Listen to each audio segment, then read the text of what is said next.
We just got brand new teasers about Black Ops 6 Zombies, Gobblegums, and the Requiem leads, and maybe even Dr. Peck. The amount of information in this video is going to be insane, so let's get into it. So here, everything started when Call of Duty sent out another little teaser to go to the Truth Dies website here. We have an emergency alert broadcast system. This is not a test, public health emergency. Civil authorities have been issued all this stuff. This is probably in reference to Liberty Falls. This is something like the outbreak that's going on there to the general public. Very nice. We're going to skip. Oh, look, it's Mr. Peaks all over again. There's a lot of Mr. Peaks in here. You can see them. Here, though, Mr. Peaks is usually in the mystery box or around the mystery box. This looks like Mr. Peaks is just sitting on a normal crate or a container right here. It doesn't look like the mystery box to me. Although that could be an empty mystery box place. And you can kind of just barely see. You see that in the background right here moving back and forth? That might be a zombie back there. I know, that's pretty cool though. Yeah, it's probably a mystery box piece, but there you go. We get some cool little shots of Mr. Peaks, which actually looks pretty that one's pretty darn horrifying if you ask me. And then going in here, we get Project Janus, which we are going to learn a whole heck of a lot about here. TruthDies.com. I'm too excited. Let's get going. Let's get going. Now, this is Channel 3's breaking news right here. We get interrupted and we see a whole bunch of flashes about Project Janus, and man, oh man, I tell you, this has so much stuff. Oh, you're gonna love it. So it starts off breaking news like always, and then we cut away, Mr. Peaks, whatever. Project Janus right here. Frame by frame, this is crazy. This is September 17th, 1987. Now, as we saw in this first channel right here, we are seeing this happen. What is this? February 19th, 1991. So this letter was written a whole 4 years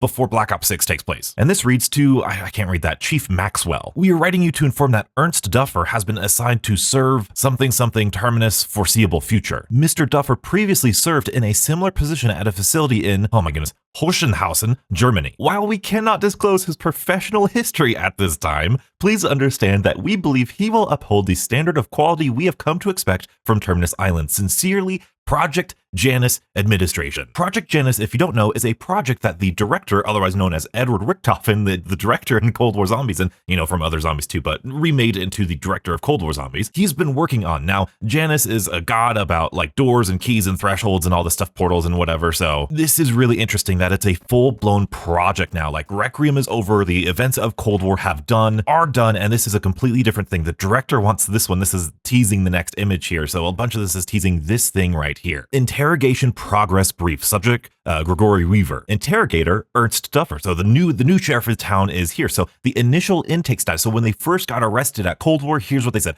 Blames himself for the incarceration of Requiem. Brainstorm ways to exploit this. So Weaver feels guilty that they were all arrested, even though it was the director who was doing it. It was Richtofen. Acts as an anchor point for the rest of his team. Keeping him separated from Gray and Strauss may give us an advantage. The director wants this one to suffer. This is why we wanted characters, because my goodness, the history between the director and Weaver. Now, I'm not super full up on Cold War's history myself, but from what I've read, apparently, well, we know Richtofen had a family. You can see at the end of the Forsaken Easter egg, he's got a picture with his wife, his kid. Something happened. I believe, according to the intel, Weaver went on a mission as a part of CIA or whatever he was a part of, maybe in Russia, I don't know, to make a hit. And the hit was Edward Richtofen himself, the director. I don't think he was the director at the time, but in this thing, I think he burned down his house, killed his family, so that might be the history between Weaver. I apologize. I need to get brushed up on this history myself. Anyway,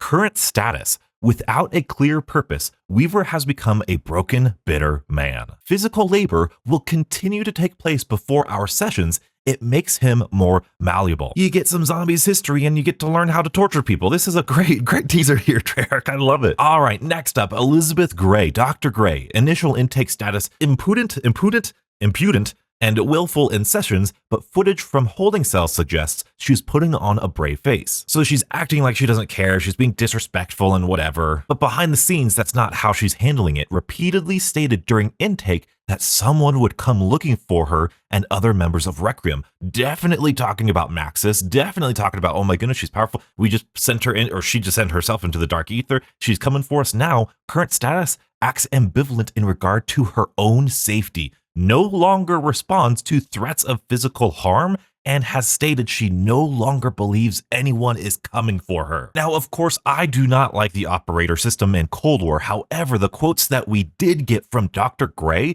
she was the fun, quirky, like upbeat person. She was the one making jokes and having fun. seeing that she no longer believes anyone is coming for her and no longer responds to threats of physical harm is crazy. We are seeing so much change in these characters just through these little things right here. This is so cool. Mackenzie Carver, initial intake status, trained to counteract interrogation tactics because, you know, he's a general, or he's a major Carver. That sounds right. Time to get creative. This is insane. He boosts morale for the group. Break him, break them all.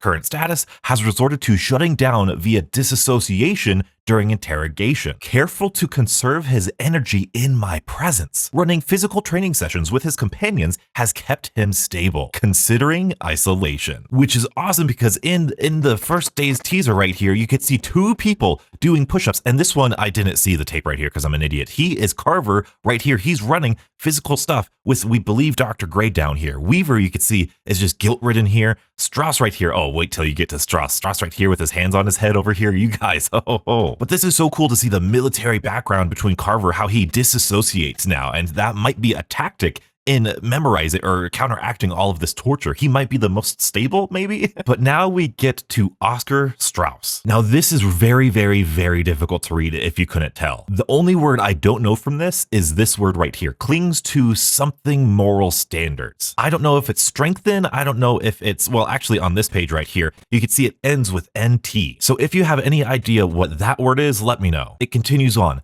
Pragmatic core will take time to crack. This one's crazy. Is aware his knowledge is integral to our objective. They need Strauss. This might be why Strauss is not part of our 4-set crew of characters, because they took him somewhere. They need what he knows. If you don't know Strauss, he was one of the original German scientists working at the facility in Die Maschine, that particle accelerator. And his research did a whole lot to fix and solve the outbreaks in Modern Warfare Zombies. Dr. Janus actually needed his research to build her neutralizer to send to the Dark Ether and neutralize the Dark Ether and the Dark Ether crystals. Current status. Welfare of his teammates and curiosity keep him on task. Grip on reality is loosened considerably, has loosened considerably. And that explains why he's got his hand on his head. He's losing grip on reality. Has become very adept at misdirection. Exercise caution. And this is the rest of everything right here. You can see, I know this picture is very, very blurry, but you can see snippets of little stuff here, which is where I got like the very adept at misdirection, and his knowledge is integral to our goal and all that stuff here. So feel free to download this, go through frame by frame yourself. I cannot wait to play as these characters and get voice lines for a Pack-a-Punch and voice lines for opening doors and all of this stuff with these guys' mindset and all of the stuff that they're going to be talking to each other after 5 years, 4 years, whatever, being imprisoned. Oh my goodness, it's going to be so cool. And that was just the first channel that we got today. We have a whole other channel. Now, this channel is clearly supposed to be like a CD advertisement for a CD with a whole bunch of songs on it here. Curious though, it says Sounds for Love. We have another number here. There's been a lot of different numbers in these promotional things. I don't know if that's supposed to be anything, but there's just another number 4 right there. So we move on and we have this now. This might be a little crazy donut conspiracy theory here, but we have the CD kind of geared around love and passion here. You can see all of the different, these aren't actually, I saw somebody say that these are song lyrics. I think they're song titles. Like these are all the different titles of the different songs on this album here. My heart beats for only them. You, me, we on the dance floor, trippin' for you. Now, my first reaction to this, again, crazy conspiracy theory, this sounds a lot like it's hinting at Dr. Peck's return. In Firebase Z, when he was tripping on the truth serum, he was talking about his wife, Martha, and how they dance and how the meaning of life is to dance. And he just, my heart only beats for Martha. You, me on the dance floor, tripping for you like you're tripping on the truth serum. I don't know, Dr. Peck confirmed, who knows? This sounds like Dr. Peck to me, like a little teaser. But then, of course, we cut away Mr. Peaks again, and we have our first look at the brand new Gobblegum machine. Now, let me take a look. Now, you really need to just experience this just in full volume on the first time because it is so darn cool.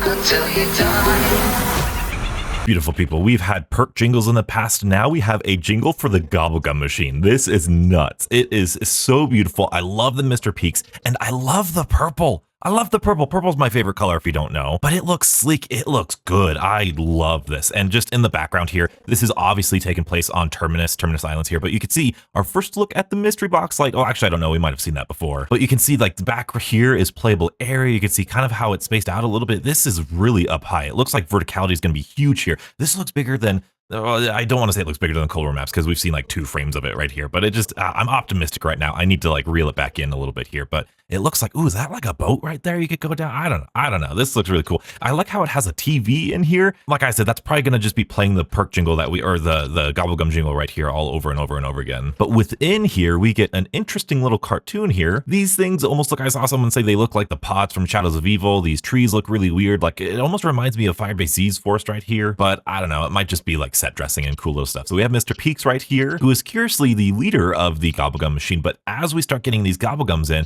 we get more colors than just red and orange, which is really, really cool. We get blue, orange, green, purple, all like what we've had in the past. And you can see all the different Gobblegums that we're going to get here. There might be better frames here, but this orange one is a wall power, which means you're going to pack a punch your gun as soon as you buy it off of the wall. This blue one is a max ammo Gobblegum, a cash back. That's what we call it. The red one is a perkaholic, which gets you all of your perks. Stock option is a lot like mags of holding, where you don't need to reload. It just takes from your reserve. And finally, this is either profit sharing or dividend yield, depending on what you want to remember. This makes it so that every person who earns a point on your team, those points are shared for everybody. So if I get 100 points, everybody gets 100 points. And this is really good in solo, believe it or not, because it's a huge double points for like 5 minutes or something. Now, we don't know that's exactly how these Gobblegums are going to work. We see the different, you see the different textures on here. This is kind of like a marbly texture. That's almost like a traditional Gobblegum or a paint splatter texture. And some of them are solid. Those usually indicate the rarity of the Gobblegums. I made a whole video on it back in Black Ops 3, but just that's your little rundown there. But I absolutely love that little jingle. And right here, I got this picture from Twitter. I apologize, but look at the difference between Dr. Monty's Gobblegum machine and Mr. Peaks' Gobblegum machine. Now, we're seeing a lot of Mr. Peaks here. And you beautiful people know I need to brush up on my history of Cold War Zombies and its storyline, but I saw a Gaming Revolution video just recently about this because I was researching everything, and apparently there's a theory, I think he has a theory, that Mr. Peaks is the son of Cortifex and Syraxis from Vanguard Zombies, and then something about him being maybe like protecting the soul of Richtofen's son. It's a little weird, it's a little crazy for me at the time. I'm not entirely sure what's true, what's fact, what's fiction. I'm not entirely sure, but the fact that Mr. Peaks is on the Gobblegum machine, I think is important because Dr. Monty turned out to be very important to the Modern Warfare, or the, sorry, Modern Warfare, whoa, to the Black Ops 3 storyline. Dr. Monty was essentially the god, the ruler of the Ether storyline. So figuring out Mr. Peaks, is Mr. Peaks an actual character? Is it just a fun thing that they're doing? Maybe it's just a weird little thing, but that doesn't mean I don't think Mr. Peaks isn't important here, because I think Mr. Peaks is important here. Now, on a little bit more practical and reflective thinking of this Gobblegum machine here, I'm curious and a little worried that this is going to work exactly like the Gobblegums in Black Ops 3. And in my opinion, the Gobblegums were fine in Black Ops 3, but I very much like other aspects about Infinite Warfare's Fate and Fortune system. I like things about the Elixir system that we got in Black Ops 4. I feel like we made progress with those couple games, and I don't want to see us regress. I don't want to see us go back and lose that progress. So if this works exactly like Black Ops 3's, I'm going to be a little disappointed. It'll be functional, it'll be okay, but I would think it might be a missed opportunity. I'm not sure. I haven't played the game. We'll wait and see. And if you are worried about Gobblegums, if you haven't played with Gobblegums before, you're nervous about how they work, you're going to hear a lot of people say they broke the game, they're super powerful, oh my goodness, they're optional. And I don't mean they're optional in the sense of like, oh, well, if you don't like armor, you just don't buy it. The game is designed and balanced around you never using any Gobblegums. However, Gobblegums are almost like cheat codes where they will enhance your gameplay. Some people might use them as a crutch, but the gameplay itself was not even close, remotely close to being balanced around Gobblegums. And I know that might be a controversial statement, but that is like through and through my experience of Black Ops 3 and Black Ops 4 for that matter, and every zombie game that has these consumables in it. All of this stuff is super exciting. There's only one more channel of this television that we haven't seen yet. The Zombies reveal trailer has got to be coming soon, and what's really, really freaking cool to me, we are seeing so much zombie stuff, so many Zombies teasers, and we haven't seen many multiplayer teasers. They're advertising zombies so darn early, and I am here for it. Kevin Drew's making tweets. I'm excited. Are you excited? Do you want more Black Ops 6 Zombies information? Check out this video and stay beautiful. Shoot until you're done.